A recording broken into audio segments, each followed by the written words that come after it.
नमस्कार दोस्तों, कर्मशिला आईएएस में आपका स्वागत है। पैसेज की क्लास में आपका हार्दिक अभिनंदन है। 2-3 दिनों से मैं थोड़ा सा बिजी था, बाहर गया हुआ था, इसलिए पैसेज की क्लास नहीं ला पाया था। उसके लिए सॉरी। मैं जल्दी अब कंटिन्यू इसको पर डे लेके आऊँगा। ठीक है, आज हम पैसेज स्टार्ट करते हैं। पहले आप इनको पढ़िए, इसको टैगलाइन को ज़रूर पढ़ा करें कि इसमें लिखा क्या है। एक बार पढ़ लीजिए, पेपर में सिर्फ इसमें की पॉइंट पढ़ना है। केवल कितने परिच्छेद के बारे में बात की गई इतना पढ़ना है बस, बाकी का सब सेम रहता है। उसके बाद नहीं पढ़ना है। जब भी पेपर आए तो एक बार इसको पढ़ना है, हमेशा इसको स्किप करना है, तो इससे आपका टाइम बचेगा। मैं आपको बता दे रहा हूँ, ऐसे करके छोड़ेंगे तो कम से कम आप 3 पैसेज एक्स्ट्रा पढ़ लेंगे। तो इसको छोड़ना है, केवल इतना नज़र मारना है पहली बार में कि इतने कितने परिच्छेदों की बात की गई है। ओके, ठीक है। अब देखते हैं, पैसेज को पॉज कीजिए, अपना आंसर निकालिए और अपना आंसर कमेंट में भेजिए मुझे। और आप लोग कमेंट नहीं करते कि इसका कौन सा आंसर है आपके हिसाब से। कोई डाउट या क्वेरी हुआ करे तो आप बताइए कमेंट के माध्यम से, तो मैं उसको दूर करने की कोशिश करूँगा। ओके, आप पॉज कीजिए और पढ़िए और आंसर दीजिए। ठीक है, मैं भी पढ़ता हूँ। एक मजबूत लोकतंत्र में वास्तविकता, चाहे वह कितनी भी असुविधाजनक क्यों न हो, राजनीतिक नेताओं के भाषण और दावों के अन्य सामाजिक रूपों दोनों में इसकी अभिव्यक्ति होती है। मीडिया द्वारा इसके प्रसार के साथ साथ विमर्शी लोकतंत्र में इसकी तर्कपूर्ण अभिव्यक्ति दोनों के माध्यम से वास्तविकता का अस्तित्व पारदर्शी होना चाहिए। ये देखिए इसको की लाइन, एक आदर्श रूप से जिम्मेदार मीडिया पर अपने प्रभार के माध्यम से वास्तविकता की अंतर्वस्तु को बिना विकृत किए प्रसारित करने की जिम्मेदारी होनी चाहिए। लास्ट की 2 लाइन्स को अंडरलाइन कर दीजिए या फिर इनको बहुत ही बारीक तरीक़ा से पढ़ना है आपको। ओके, ठीक है। अब क्वेश्चन में पूछा क्या गया है ये ज़रूर देखना, बहुत शॉर्ट में देखना है कि इसका क्या पूछा है। मूल भाव को सर्वोत्तम रूप से दर्शाता है। ओके, अब क्या दर्शाता है देखते हैं। किसी आदर्श लोकतंत्र में जिम्मेदार मीडिया द्वारा वास्तविकता को विकृत नहीं करना चाहिए। लास्ट लाइन क्या लिखी थी हमारी, लास्ट की 2 लाइन पढ़ो। एक आदर्श रूप से जिम्मेदार मीडिया पर अपने संचार प्रभाव के माध्यम से वास्तविकता की अंतर्वस्तु को बिना विकृत किए प्रसारित करने की जिम्मेदारी होती है। और मूल भाव में क्या कह रहा है, किसी आदर्श लोकतंत्र में जिम्मेदार मीडिया द्वारा वास्तविकता को विकृत नहीं करना चाहिए। ओके, इसको पॉइंट बना के रखो। मिथ्या समाचार आदर्श लोकतंत्र के जीवन में अंतर्निहित प्रतीत होता है। मिथ्या समाचार की कहीं पर भी ऐसी बात नहीं की गई, इसलिए गलत हो जाएगा। ओके, ये रॉन्ग हो जाएगा। एक आदर्श लोकतंत्र में अभिव्यक्ति की स्वतंत्रता पर किसी भी प्रकार का प्रतिबंध नहीं होना चाहिए। इस तरीके जैसे कहीं पर भी ये की पॉइंट आ जाए कि किसी भी प्रकार का प्रतिबंध नहीं होना चाहिए, ये हाइपर वर्ड्स होगा एक तरीक़ा से कि किसी भी प्रकार का प्रतिबंध नहीं होना चाहिए। ये तो बिल्कुल गलत है। कहीं ना कहीं हो सकता है, लिमिटेड प्रतिबंध हो सकता है, लेकिन आपको पूर्णतः प्रतिबंध कर दो नहीं हो सकता, बिल्कुल गलत हो जाएगा। एक आदर्श लोकतंत्र में गैर जिम्मेदार मीडिया और राजनीतिक नेताओं को प्रभावी ढंग से नियंत्रित नहीं किया जा सकता। ऐसी कोई पॉसिबिलिटीज़ नहीं है जो नहीं की जा सकती है। हमेशा इस टाइप के सेंटेंस जब भी आ जाएं पैसेज में, हमेशा उनको आंख बंद करके गलत मान दो।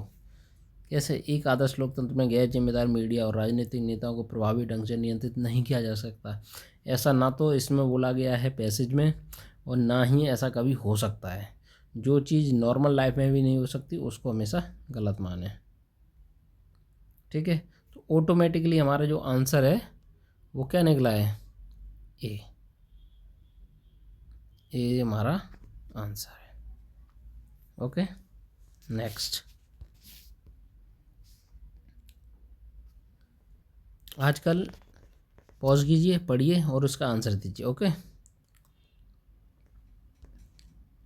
आजकल अंतर संबंध इंटरकनेक्टेड घरेलू उपकरणों का उपयोग करने का चलन बढ़ रहा है, जैसे जैसे उपभोक्ता अपने घरों में नेटवर्क बढ़ाते जा रहे हैं, संबद्ध कनेक्टेड घरेलू उपकरणों के निर्माता और सेवादाता, इसको अंडरलाइन करो, निर्माता और सेवादाता, घर को एक कॉरपोरेट स्टोर फ्रंट में बदलने के लिए हमारे अधिकांश व्यक्तिगत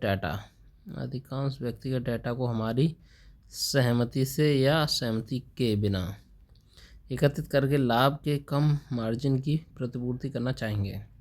कॉरपोरेट विक्रेताओं के पास उपकरण स्वामियों की क्रय आवश्यकताओं और प्राथमिकताओं को समझने के लिए उपभोक्ता व्यवहार का अवलोकन करने हेतु प्रभावशाली प्रोत्साहन होंगे। ओके, अब इसमें क्या क्या रहा है, इसको हमेशा की पॉइंट, अब इसमें पहली लाइन स्किप कर दीजिएगा। निम्नलिखित में से कौन सा कथन परिच्छेद का अंतर्निहित सर्वाधिक तर्कसंगत, इसको बिल्कुल इग्नोर कर दीजिएगा। केवल इसमें ये एक निगाह डाल लिया करो कि इसमें जो है पूछा क्या है, लास्ट में क्या होता है, सर्वोत्तम रूप से दर्शाता है तर्कसंगत या विवेकपूर्ण, ये देखना है आपको। इससे समय बचेगा आपका जब आप पेपर देंगे तब। तो देखिए क्या कह रहा है ये, उपभोक्ता व्यवहार की जानकारी के परिणाम स्वरूप विनिर्माण सेक्टर में और अधिक पूंजीगत व्यय होगा। ऐसा तो नहीं बोला गया कि और अधिक पूंजीगत व्यय होगा, बिल्कुल गलत। उपभोक्ता व्यवहार की जानकारी वाणिज्य और व्यापार की वृद्धि को प्रेरित करती है और इस प्रकार देश के समग्र आर्थिक विकास में सहायता करती है। अगर ये इस प्रकार के कहीं भी आ जाए हाइपरवर्ड समग्र, कि ये समग्र चीज़ को, सभी चीज़ों को ऐसे सहायता करती है, सभी चीज़ों की सहायता करती है, सभी को इंक्लूड करती है, ये हाइपरवर्ड्स होते हैं, हमेशा गलत होते हैं। आप इनको देखो और काट दो, कभी भी स्टेटमेंट में ये मत देखो कि ये पैसेज में है या नहीं है, कोई फ़र्क नहीं पड़ता। जैसे ही ये आ जाए लगभग आप उसको गलत मान के चलें, उसके बाद थोड़ा सा पैसेज का सेंस ले लें। अब नेक्स्ट, अंतर संबंध इंटरकनेक्टेड उपकरण घरेलू उपयोगकर्ताओं को बहुत सी सुख सुविधाएं देते हैं और जीवन की समग्र गुणवत्ता में सुधार करते हैं। फिर से आ गया समग्र, जीवन की समग्र गुणवत्ता में सुधार करते हैं। समस्त गुणवत्ता में कैसे सुधार कर सकता है कोई भी, बहुत सारी हमें ज़रूरतें होती हैं, उन सब की कोई एक चीज़ या बहुत सारी चीज़ें पूर्ति नहीं कर सकती, तो ये पूर्ति गलत हो जाएगा। नेक्स्ट, अंतर संबंध इंटरकनेक्टेड उपकरणों को सुरक्षा जोखिम हो सकती है, ठीक है, हो सकती है, और घरेलू उपयोगकर्ताओं को निजता प्राइवेसी का जोखिम हो सकती है। इसमें सारी चीज़ें पॉसिबिलिटीज़ बताया कि ये चीज़ें हो सकती हैं। तो ये हमने जब लाइन पढ़ी थी ऊपर से तीसरी लाइन पढ़ो कि हमारी सहमति से या सहमति के बिना एकत्रित करके लाभ के कम मार्जिन की प्रतिपूर्ति करना चाहेंगे। जो कॉरपोरेट सेक्टर है वो हमारी सहमति से या हमारी सहमति के बिना एकत्रित करके लाभ के कम मार्जिन को प्रतिपूर्ति करना चाहेंगे, अपने लाभ के मार्जिन को प्रतिपूर्ति करना चाहेंगे। तो वो यही कह रहे हैं कि अंतर संबंध उपकरणों को सुरक्षा जोखिम हो सकती है, बिल्कुल हो सकती है, कि वो कॉरपोरेट सेक्टर वाले अपना देखेंगे, आपके वाले की थोड़ी देखेंगे। और घरेलू उपयोगकर्ताओं को निजता प्राइवेसी जोखिम हो सकती है, बिल्कुल हो सकती है। तो ये वाला हम सही मानेंगे इसको, क्योंकि हमारे पास लास्ट ऑप्शन भी यही बचा, बाकी के हमने एलिमिनेट कर दिए। बाकी के एलिमिनेट हो गए तो ऑटोमेटिकली हमारा आंसर डी आ गया। ओके, ठीक है, नेक्स्ट देखते हैं। हाँ, आज दो ही हैं, छोटे छोटे थे, इनमें एक ही एक क्वेश्चन दिया गया है। और आप लोग चैनल को देखिएगा अच्छे से, कॉम्प्रिहेंसिव क्लासेस है। अगर कॉम्प्रिहेंसिव आप पर डे कर लेंगे सॉल्व तो निश्चित रूप से आप सीसेट में पास हो जाएंगे।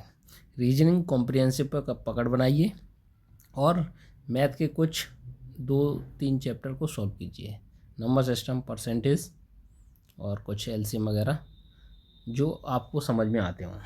ओके, कमेंट किया करो, जैसे भी कोई डाउट हो, कोई क्वेश्चन पूछना हो, पैसेज नहीं समझ में आ रहे हो, ट्रिक्स नहीं समझ में आ रही हो, तो आप बोलिएगा, मैं इसमें कुछ बदलाव करूँगा। ठीक है, थैंक यू वेरी मच।